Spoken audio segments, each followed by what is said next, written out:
কেন নিচ্ছেন? তো বলছে ওকেই জিজ্ঞেস করেন।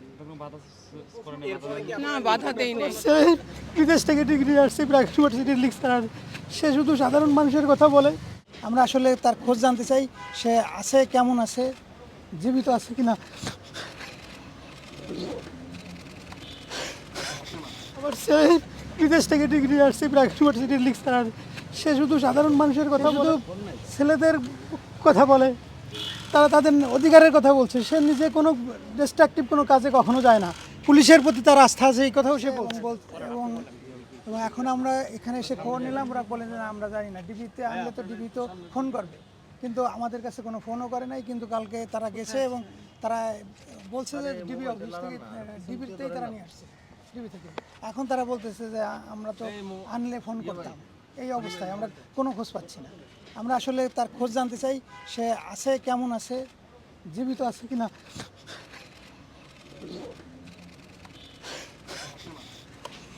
আবার সে বিদেশ থেকে ডিগ্রি আসছে প্রাক ইউনিভার্সিটির লেকচারার। সে শুধু সাধারণ মানুষের কথা বলে, সে শুধু ছেলেদের কথা বলে, তারা তাদের অধিকারের কথা বলছে। সে নিজে কোনো ডিস্ট্রাকটিভ কোনো কাজে কখনো যায় না। পুলিশের প্রতি তার আস্থা আছে, এই কথাও সে বলছে। কিন্তু কেন তাকে ধরে নিয়ে আসলো, ধরে আনার পরে আমাদের কোনো ইনফরমেশনই দেওয়া হচ্ছে না। আমরা চাই যে আমার ছেলের সন্ধান পেতে এবং তাকে ফিরে পেতে চাই। তাকে আমরা ইমিডিয়েটলি ফিরে পেতে চাই। আপনার ছেলে কোন দেশে পড়ালেখা করেছে? ইংল্যান্ড থেকে এমএস করছে, সামনে কথা বলেন। গ্লাসগো ইউনিভার্সিটি থেকে সে পড়ালেখা করছে। এখানে ও লেভেল করছে আগা খান থেকে, নর্থ সাউথ ইউনিভার্সিটি থেকে অনার্স করছে, আর এমএস করছে গ্লাসগো ইউনিভার্সিটি। কালকে রাতে হঠাৎ একটার সময় তারা নক করে এবং দরজা, আমার ছেলেই দরজা খুলে দেয়। উত্তরা 12-13 জন লোক একসাথে এসে তাড়াতাড়ি বলে আপনারা কেউ সব জায়গায় দাঁড়ায় থাকবেন, কেউ কিছু বলবেন না। তা আমরা দাঁড়ায় থাকি, তখন ওরে বলে যে আপনি আমাদের সাথে চলেন। এবং আমি যে তাদের জিজ্ঞেস করলাম আপনারা কোথা থেকে আসছেন, বলে আমরা ডিবি থেকে আসছি, আমরা এখন নিয়ে যাচ্ছি। এই ছাড়া আর কোনো কথা হয় না। এবং আমরা সকাল থেকে এখানে বসে আছি, ওরা বলে যে আমরা তো এরকম জানি না। মানে উনি কি লেখালেখি করতো ফেসবুকে? হ্যাঁ, ফেসবুকে এমনি সবসময় এসে লেখছে। তো ওই যে ব্র্যাক ইউনিভার্সিটিতে থাকাকালীনও ওই কথাবার্তা বলতো, লেখালেখি করতো। যারা উঠিয়ে আনছেন তারা কি কোনো আইডি কার্ড বা পরিচয়পত্র দেখিয়ে? না, তারা বলছে আমরা ডিবির লোক, আমরা তারা নিয়ে যাচ্ছি। স্ট্রেস ছিল। এলিগেশন আছে? অ্যালিগেশন তারা কিছু বলে নাই। উনি তো জব করছেন। উনি ব্র্যাক ইউনিভার্সিটিতে জব করতেন, কিন্তু ওই ঘটনার পরে তিনি আর এখন জব করছেন না। এখন আমি অনলাইনেই উনি পড়াই। আচ্ছা, আপনার নামটা একটু বলুন। আমার নাম শাহাবুর রহমান।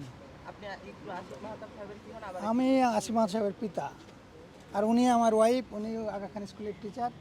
আমি বাংলাদেশ বিমানের রেস্টুরেন্ট ম্যানেজার ছিলাম, রিটায়ার করছি। এই আমার পরিবারে ওই ছেলে আর একটা মেয়ে, সেও আসিফ। আপনার নামটা একটু? শাহাবুর রহমান। শাহাবুর। আসিফ মাহতাব উৎস। আমার ওয়াইফ ডিবি অফিস থেকে আপনাদেরকে কোনো কিছু কি জানানো হয়েছে? না, কোনো কিছু তো জানাই নাই। আমরা আসছি, আমাদের না, এখন পর্যন্ত আপনারা আমরা ইনফরমেশন জানি না। কি বলছে ওনারা, কি বলছে? এরা কোনো উত্তরই দেয় না, কয় যে আমরা আনলে আমরা জানাবো টেলিফোনে, কিন্তু এখন পর্যন্ত আমরা কোনো ইনফরমেশন পাই না। কালকে কখন নিয়ে আসছে? রাত্রে 1টার সময়। রাত 1টায়। প্রক্রিয়াটা কেমন ছিল? প্রক্রিয়াটা হঠাৎ 10-12 জন লোক একটা বাসার মধ্যে ঢুকে গেলে যে পরিবেশ হয়, তাই সামনে থেকে বলেন। তারা হঠাৎ করে দরজা নক করছে, নক আমার ছেলেই খুলছে। তারপরে হঠাৎ করে সবাই ঢুকে, আপনারা যে যেখানে আছেন থাকেন। তারপরে আমার ছেলের বলছে আপনি আমাদের সাথে চলেন। তারপর ও কয়েকটা কাপড় নিয়ে টিয়ে ওদের সাথে চলে আসছে। এই আমি বললাম আপনারা কারা? বললাম আমরা ডিবি অফিস থেকে আসছি। না, হ্যাঁ, পুলিশের পোশাক ছিল। আন্টি কিছু বলেন? না, আমি জিজ্ঞেস করছি কেন ভাই, আমি জিজ্ঞেস করছি কেন, তো ওনারা বলছে ওকেই জিজ্ঞেস করেন, এটুকুই। আর অ্যান্সার আমি জিজ্ঞেস করেছি যে কেন নিচ্ছেন, তো বলছে ওকেই জিজ্ঞেস করেন। না, বাধা দেই নাই। থানায় যোগাযোগ করেছিলেন? না, আমরা না, আমাদের বলছে তো ডিবি থেকে নিয়ে আসছি, আমরা এই জন্য ডিবি অফিসে আসছি। আপনার নামটা কি? ওরা কোনো ইনফরমেশন কিছু বলতেছে না। আচ্ছা, উঠায়া যে নিয়ে গেল তার আগে কি কোনো প্রশ্ন করেছিল বাকি? না, না, কোনো প্রশ্ন কিচ্ছু করে করে না। কোনো কাগজ দেখিয়েছিল? না, না, না, কিছুই কোনো দেখায়নি। পেপারস তো দেখায় নাই। কোনো কারণও বলেনি? না, না, কারণও বলেন। আপনাদের এলাকায় কি ব্লক রেট চলতেছিল কালকে? ওরকমই মনে হয়। না, আর তো আমরা জানি না, আমাদের বাসার থেকে তো আমার ছেলেরা জানে। না, আমরা তো কিছুই আশঙ্কা করতেছি না, কারণ তারা ধরে নিয়ে আসছে, নিশ্চয়ই হয়তো জিজ্ঞাসাবাদ করে আমাদের জানাবে, কিন্তু আমাদের কোনো ইনফরমেশনই দিচ্ছে না। এটার আমরা গতকাল রাতের পর থেকে আর আমরা কোনোভাবে কোনো না যোগাযোগ করতে পারি মানে আপনার কি কোনো সংশয় আছে?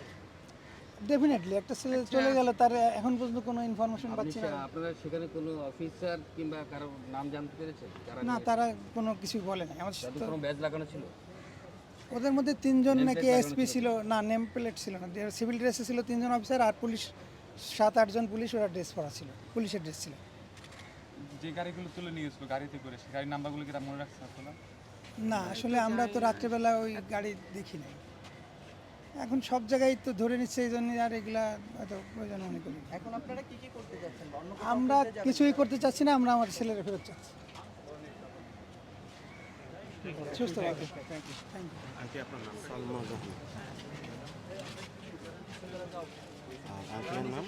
হ্যাঁ আঙ্কেল নামটা নিয়ে নিচ্ছেন আপনি কোন স্কুলে? আগা খান একাডেমিতে আছে। উত্তরে? উত্তর না, ওটা বসুন্ধরা আগা খান একাডেমি। মাহাতাব উৎস। সালমা জাহান শারমিন। খান স্কুল। আগা খান একাডেমি, হ্যাঁ। আর আপনি তো বাংলাদেশ বিমানে ছিলেন? বিমানে ছিল।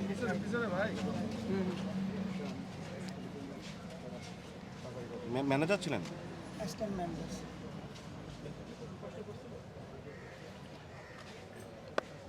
দাদা আপনি নিচ্ছেন? আপনাদের 2 ছেলে মেয়ে? জি উৎসব বড়? জি।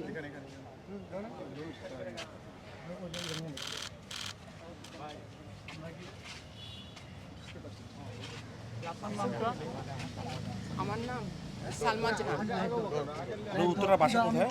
9 নম্বর সেক্টর। 9 সেক্টর, বাসা বাসা 10-এ। 10 10 বাই এ। 10 বাই এ। 10 9 নম্বর। না, এ রোড রোড। নাম্বার। হ্যাঁ, রোড নম্বর 10 বাই এ। আর বাসা নম্বর 2, রোড 10 বাই 9 নম্বর, সেক্টর 9। রোড 10 বাই এ, বাসা নম্বর 2। কয়তলা থাকেন আপনারা? 4 তলা। রাত 1টা নিয়ে আসছে।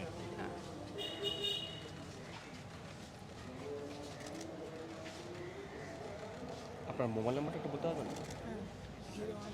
আপনি কোনো কিছু জানাতে চাইলে একটু ফোন করুন। এক্সকিউজ মি, আপনার নাম্বারটা একটু বলুন, মোবাইল নাম্বারটা।